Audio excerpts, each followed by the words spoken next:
Bom, pessoal, então vamos, resumir a caminhada que nós tivemos até o momento aqui, que iniciamos com uma discussão sobre educação tradicional e educação, mais significativa, tá? Então a ideia é montar uma linha do tempo e organizar vocês no conteúdo que nós estamos, tá? Em primeiro lugar, tá? Nós saímos de uma abordagem comportamentalista, né? Então, onde é que a gente está? Vamos situar o que nós estamos confrontando, tá? O que a abordagem comportamentalista aborda e, infelizmente, ela ainda está em muitas das nossas salas de aula, né? Faça uma relação bem forte. Um dos teóricos dentro dessa abordagem comportamentalista é Skinner, né? E aí, o que essa abordagem fazia, né? Ela desconsiderava tudo que é aspecto interno, né? Que ocorre na mente do ser humano enquanto ser aprendente, desconsiderando esses aspectos, né? Sociais, psicossociais e toda essa organização ativa que nós temos para viver no dia a dia, né? Ela centra-se somente no comportamento observável. O que é isso, né? Ela se preocupa somente com aquilo que nós enxergamos, né? Enquanto professor, um exemplo clássico daquele aluno que não está fazendo nada, aquele aluno que realmente está inerte na sala, e a primeira impressão que nós temos, ele é um aluno que não quer estudar, ele não está nem aí, não observando aspectos sociais desse aluno. Ele pode estar com um problema sério em casa, ele pode estar com condições psíquicas bem abaladas. Então, a teoria, a abordagem comportamentalista, ela está dentro do behaviorismo. O que é o behaviorismo, né? Ele, na verdade, trabalha com aquela linha mais clássica e fiel às questões somente de observação, tá? Então, a gente sai dessa teoria. A nossa disciplina, a nossa abordagem sai. Ela é contrária a essa teoria, tá? Então, isso tem que ficar bem claro.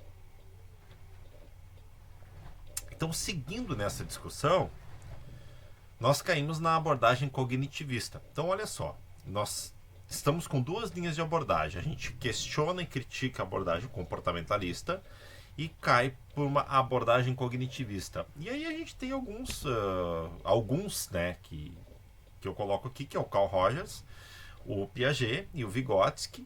E aí depois disso, a gente tem muita adesão a esse termo.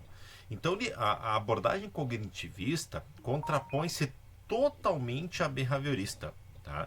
Ela é totalmente contrária, ela diz o contrário, ela diz que a gente tem que compreender, que a gente tem que transformar, né? E ela centra sua atenção no comportamento humano. O cognitivismo, né, a cognição, na verdade, propõe analisar a mente, o ato de conhecer, como o homem desenvolve seu conhecimento acerca do mundo, analisando os aspectos que intervêm no processo estímulo-resposta. Então, Moreira traz muito forte isso, né, nessas questões, que ele explica bem onde é que essa abordagem cognitivista está. E aí é o ponto interessante de partida, porque daí a nossa disciplina ela começa a pegar uma identidade, né? Então ela se contrapõe ao behaviorismo, né?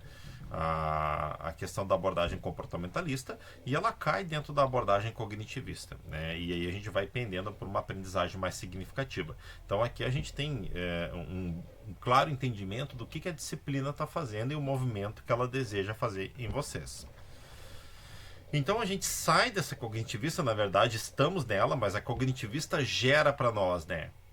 Conhecer Ausubel dentro da sua aprendizagem significativa, né? Então ele diz que para aprender os conceitos têm que ter significados, tá? Então ele faz isso fortemente, né? Então ele na verdade assim, ele faz isso, né? Ele contrapõe muito a questão, né, da tal aula expositiva sem conceito, sem significado. E aí essa aprendizagem significativa recebe um nome enquanto teoria, que é a teoria da aprendizagem significativa de David Ausubel, porque ele é o cara que monta todas as estratégias de ensino que com essas estratégias de ensino a gente consegue combater o behaviorismo, tá? E dentro dessa linha, o que foi proposto na disciplina até aqui? a gente teve alguns empoderamentos, a gente teve algumas ferramentas para ir ressignificando a nossa prática, né? Uma das primeiras foi a questão de utilizar o Canva. Ah, mas eu não consegui utilizar o Canva, mas o Canva te desacomodou para te usar um PowerPoint, para te usar um PDF, então a questão é desacomodar, né? Os mapas mentais, né?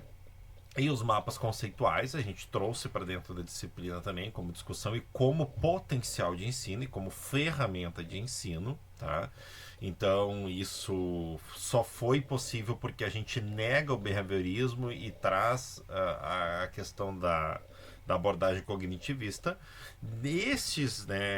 Essas ferramentas estão dentro do conceito de metodologias ativas e agora a gente está no ponto de utilizar o livro didático numa concepção de metodologia ativa. A gente está nesse movimento de ressignificação.